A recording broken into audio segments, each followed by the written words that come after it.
Yahweh Bashim Shad Bashim Kakodah Shalom to the 144,000 and Rusty left out there. Shalom to you all. I'm gonna try to make this quick, but let's see where the spirit takes me. Anyway, I'm gonna entitle this video Isaiah 11:11 will come to pass, and you Edomites are in trouble. Not just you Edomites, but the rest of the nations round about. So I typed in, when did Isaiah 11 verse 11 take place? AI overview. Isaiah 11:11, which speaks. Oh, by the way, you got vocab saying that the Israelites, the future Israelites, are the body, the church, which can be of any nation, and that's called a replacement theology. There's another. What's the other term? The other term is, I forget the other term. I can look it up. I forget the other term, but I'll look it up in a minute. Supersessionism. Let me look that up anyway. Give me a second here.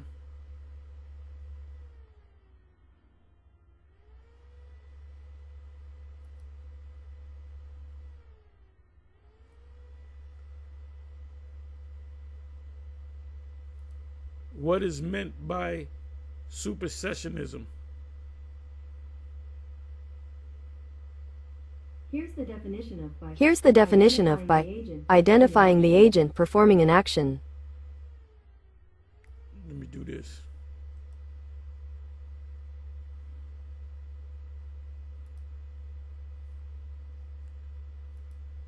Replacement theology.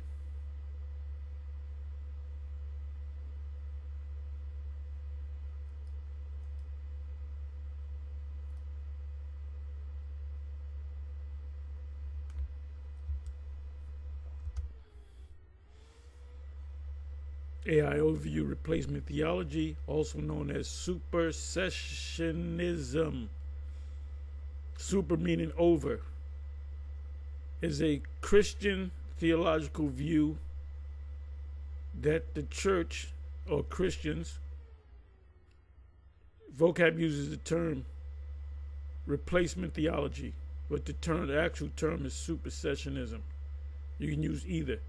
Has replaced or superseded the Jewish people or the Israelites as God's chosen people, inheriting the promises and blessings previous given to Israel. So that just sounds stupid. Another reason why you shouldn't have any dealings with vocab Malone. He's a clown. Like, for example, he said in one video, Revelation chapter 7, when it speaks about the 144,000, he said it's not talking about the Israelites, it's talking about the body of believers, the church, which can be of any nation. This is when you don't take the guy serious. Why would you talk? Do you talk to somebody escaped from the crazy house? They said, be on the lookout for a crazy guy to escape from the crazy house. He's wearing a straitjacket, and they describe him. Are you going to sit down and have a conversation with that guy? No, you're going to call the cops on him. Well, we call the cops on this escape guy, vocab Malone, which I said in the last video I made, not even an hour ago, he had the shill squad. They don't even follow him no more. He's by himself. Because them people don't believe in his mission, whatever mission statement or whatever the fuck you want to call it. So anytime they use the word replacement theology or supersessionism, they don't know what the hell they're talking about. They mean anytime it speaks about Israel, like Romans chapter 9, when it speaks about Israel getting the blessings in the kingdom and the covenants and the giving of the law and the promises, who the Messiah came for, it's really talking about other nations that happen to be Christians. They can be black, white, Chinese, yellow, which is complete bullshit. So now, let's come on back over here. Isaiah 11:11, which speaks of a future time. So I asked, when did, in the spirit of past tense, when did? Because I'm assuming that this already took place, that Isaiah 11:11 already took place. When did Isaiah 11, chapter 11, verse 11 take place? Do you mean when did Isaiah 11:11 take place? Yes, that's what I meant. Isaiah 11:11, which speaks of a future time when the Lord, Yahweh, will set his hand again to restore the remnant of his people. Who's the remnant of his people? The Israelites. Understood to be a prophecy. Prophecy, pro meaning to go before or to go in front of. For say meaning to say something that's gonna happen before it happens. That's prophecy. About a future messianic age. Now the small hats don't believe that the Messiah came. We believe that the Messiah came 2,000 years ago and he's coming back again.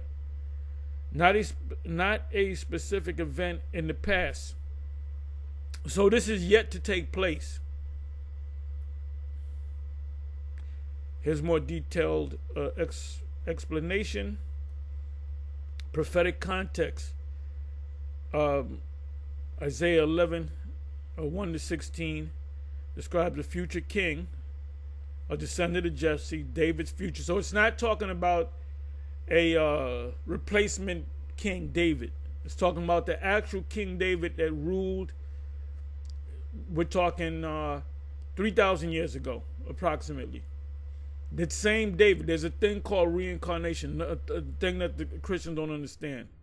And then you idiots out there, you Israelite idiots out there, you always go up against these Christians and you let them control the narrative. And what's the what subject are they going to debate on? Whether God the Father and God the Son are the same. That's all they go into. You control the narrative. They need you. You don't need them. Christian come to me, I'm gonna ask a question. I said, first of all, you ain't got no questions unless I feel like answering questions. You know, you have sincere questions. But I'm gonna say I got a question for you. I might go to Matthew 11, verse 11.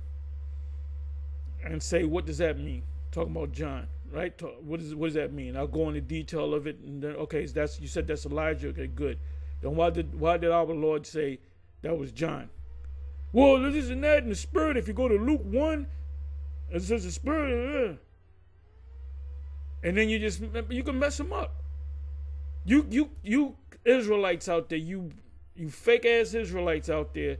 You love to go head to head with a Christian and let this nigga control the fucking narrative, man. Fuck what a Christian got to say. Most I didn't say have you debate with Christians. That's it. No.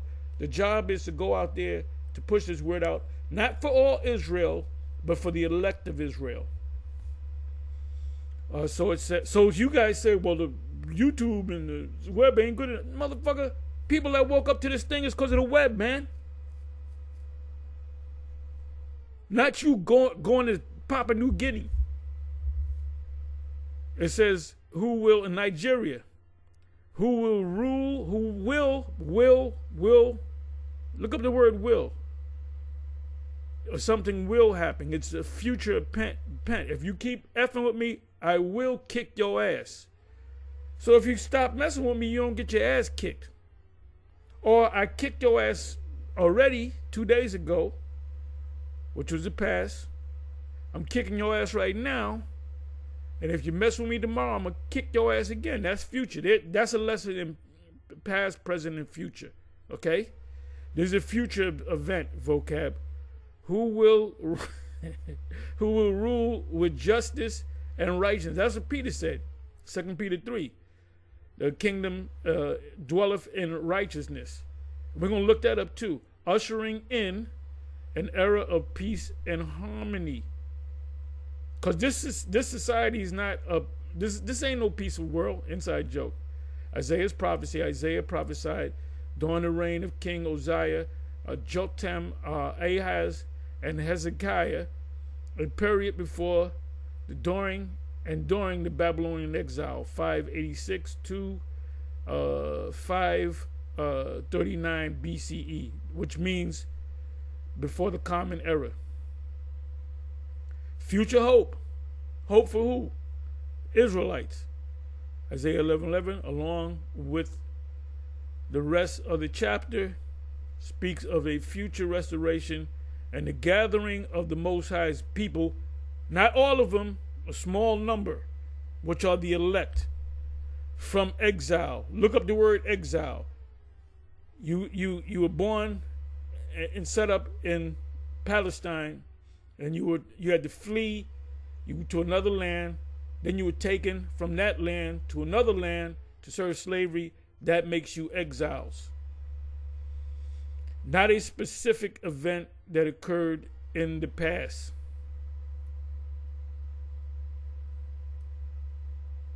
And it shall come to pass, future tense, in that day, that Yahweh shall set his hand again a second time to recover the remnant of his people, which are the two kingdoms. The northern kingdom is in America.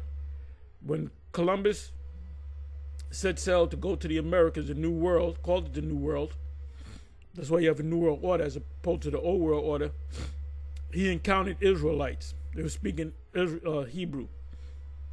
What shall be left from Assyria, and not just America, but all over, and from Egypt, and from Pathros, and from Cush, which is Ethiopia, and from Elam, which the Persians, Elamites, Persians, Iranians live, which are Middle East. You got a lot of Israelites that look Arab, and you think they're Arab, but a lot of them are Israelites.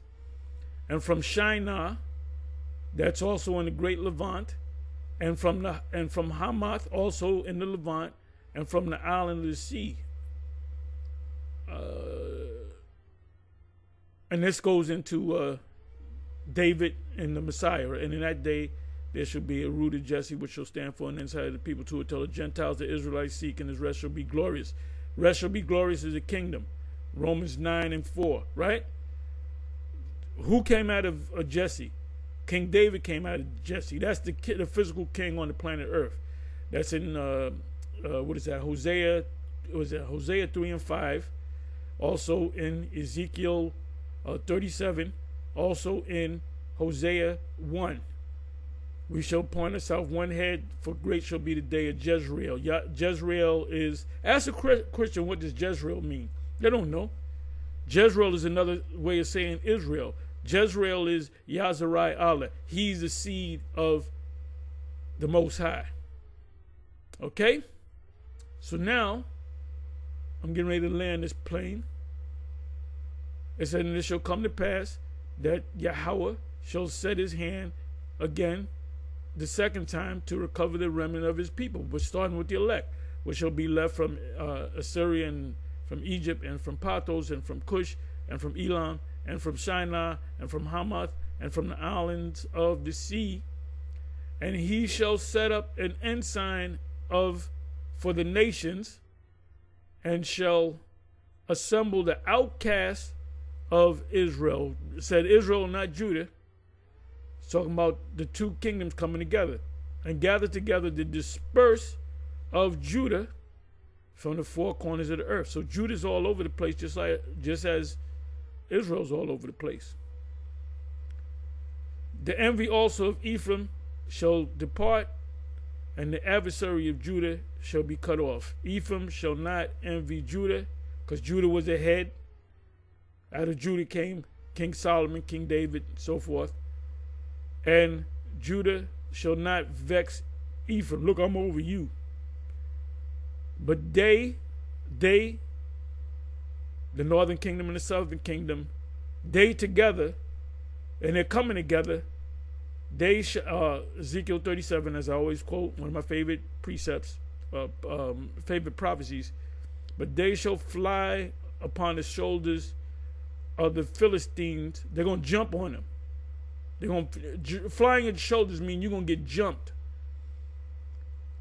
Toward the west, they shall spoil them of the east together.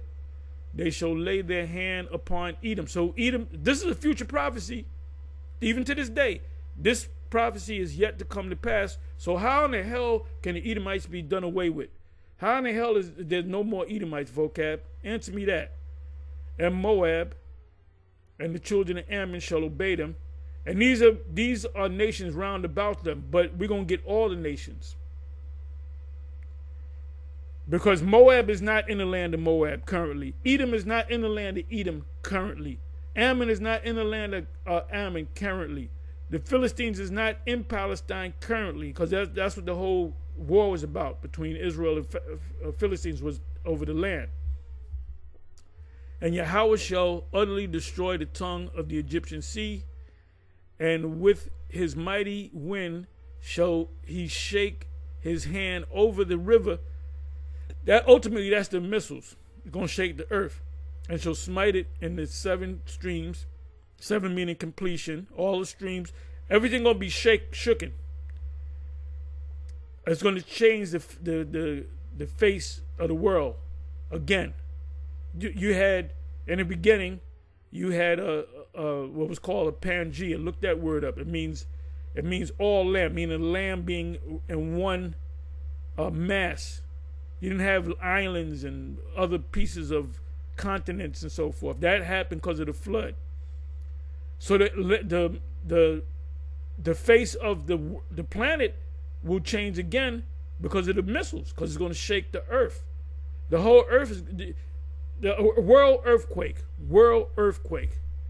and make men go over dry shod, and there shall be a highway for the remnant of his people. A highway is a way out, right? Which shall be left from Assyria, like as it was to Israel, like as it was to Israel in the day that he came up out of the land of Egypt. So the Most High opened a gateway for us to leave Mizraim to go into the wilderness. So the same thing's going to happen when we come out of America. Babylon is known as America. Assyria is also known as America. Egypt is also known as America, also known as Sodom and Egypt. So the river that we're going to go through this time is space itself. We're going to be beamed up into the elect.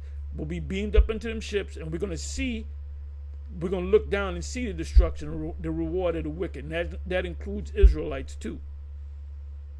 And you guys that went back into the world, you're going to be down there trying to dodge a missile, and you're going to lose every goddamn time with that chip in your damn hand. Anyway, I just want to say this, that we had mentioned earlier last week, some days ago, that one of the brothers in the New York camp by the name of Barack Gabar had passed, but he knew he was going to pass. He had a sickness. He was sick for years. So the fact that he was on this earth for that long is like a miracle in itself. Most High had mercy on him. And he had a lot of ailments through the years. He had to constantly go to the hospital. And the doctors told him there's nothing they can do for him. Just get your house in order, so to speak. But he didn't tell me. He didn't want to tell me. Because he would have told me that week, a couple of days before he passed. But he did tell Bishop Sakaran that story. He told him that. He didn't want to tell me that. But anyway, so we got the text. And I was happy and sad at the same time. I was happy for him because he's in the spiritual realm. He don't got to go to the doctor no more. He ain't in pain no more. But he took it. He like Job. I used to call him Job. I used to call him 2 names. I used to call him Holy Moses, and I used to call him Job. I said, you Job. I said, I can't go through the shit that you going through, brother. I said, you Job. I ain't no Job. You Job. We used to laugh it off. And what happened? Okay. So he passed. Got the news. So I'm at my woman's house in the bathroom, and the light, when the light goes out, it flickers on and off. It started flickering. I mean, heavy flicker, like when a light get ready to go, it kind of flickers, then it kind of stays on, then it kind of It was just like a flicker, And it happened right after he passed. So the first thing I thought about was, that's him, talking to me, saying I'm good. And I said, nah. That's just the light getting ready to go out. So the next day it did the same thing. So I eventually said, let me just change the light. I didn't think nothing of it. Last night we're coming back up, and it's myself, Apostle Gabar, and Bishop Sakaran.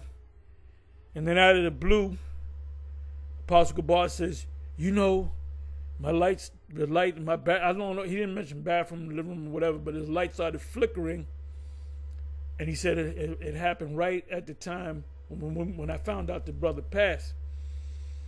And he said, well, maybe that's him. And I didn't know. He didn't tell me this. I said, oh, shit. So I said, oh, shit, that was definitely him. That was definitely him. Because for your light to flicker and go and get ready to go out, well, you got to change it. It happens, me and you at the same time after his spirit. See, the thing about spirits, when spirits leave the body, they hover around for a couple of days or a couple of weeks. So if somebody very close to you passes, that's very close to you, you're going to see little strange things. You may see an apparition. You may see strange shit happening. Furniture might have moved or something.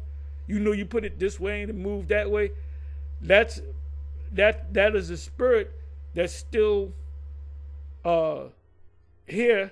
And then eventually you don't hear from them no more. That's them saying, look, I'm good. All right? So anyway, that's all I'm going to say. Shalom. On to the next. Shalom.